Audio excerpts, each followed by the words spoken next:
Yeah. Yeah, students. So because last videos we have seen what is Gauss law. So let us understand the applications of Gauss law in a simple and simplest form. The first application is due to, as I told you, it is an electric field due to infinitely charged wire. So when you consider infinitely charged wire, so this is an infinitely charged wire. So it is extended in both the directions up to infinity. Now, if that is the case and the charge density is lambda, if lambda is the charge density as you find here, that means charge per unit length is lambda. Now, what is the expression for electric field? In order to get an expression for electric field due to an infinitely long charged wire, obviously it is important for us to define the Gaussian surface. So the best Gaussian surface we can define is a Gaussian surface that is nothing but cylinder. So a uniform circular cylinder around the infinitely uniformly charged wire can be taken as a Gaussian surface here because it's a closed surface encompassing the entire this one. You can encompass the infinitely long charged wire. So then obviously as you see here, this is the this is a uniformly charged wire, infinite. Let us consider the radius of the cylinder that is enclosing the charged wire is R. The R is the radius of the cylinder and H or L, small l is the length of the cylinder or height of the cylinder. Now in the simplest form, in the C already we have seen, in the simplest form, Gauss law is taken as E bar dot ds bar is equal to Q by epsilon naught. Right? So because E bar dot ds bar is nothing but phi, the flux, the electric flux is nothing but Q by 1 by epsilon naught times of the charge enclosed. Fine. Taking that expression here, phi is equal to Q by epsilon naught. So simply you can take integral of E bar dot ds bar in the integral form E bar dot ds bar. That is, so when you integrate electric field over an area here, so you get what? 1 by epsilon naught times of the charge enclosed. Fine. So therefore, so E bar is a constant. Integral of ds or integral of dA is nothing but the total area of the cylinder is equal to Q by epsilon naught. So therefore, we can simply get an expression for electric field as, now taking the integral of ds means the total area of the cylinder.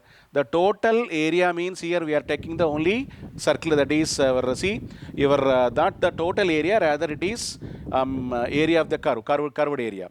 So therefore 2 pi RL becomes equal to Q by epsilon naught. So therefore, E into 2 pi RL, because 2 pi is the lateral surface area of the cylinder, 2 pi R being the circumference, R being the radius, and 2 pi R becomes the circumference.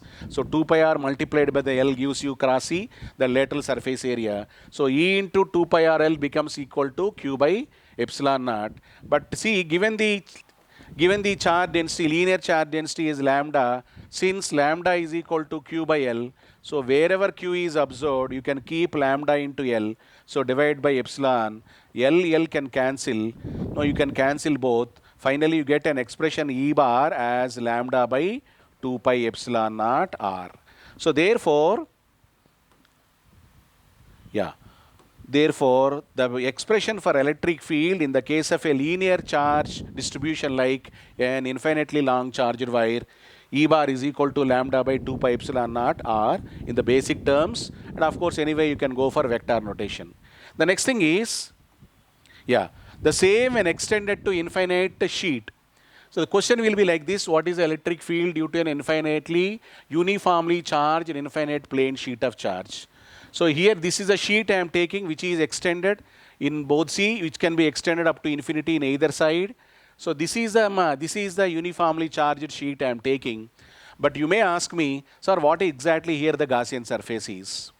So as you see here, this is our sheet which can be extended in all the directions up to infinity.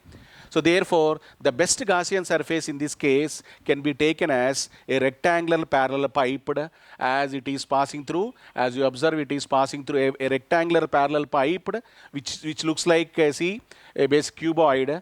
So when it is passing through the center of the sheet, so this is what is exactly the uniform, that is Gaussian surface. Now, again you can apply the same.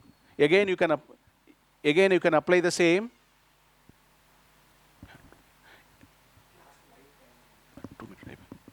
Okay, sorry. Yeah, this is Yeah, finally you get the expression as you see integral of E bar dot ds is equal to q by epsilon naught, and again E bar A is equal to, as you see here, E bar is equal to, what is the area here? Area is actually 2 times the area, that is E bar into A, because both the sides electric flux will glow. Therefore, you can see the area of one side of the parallel pipe and another one. So E into A becomes what?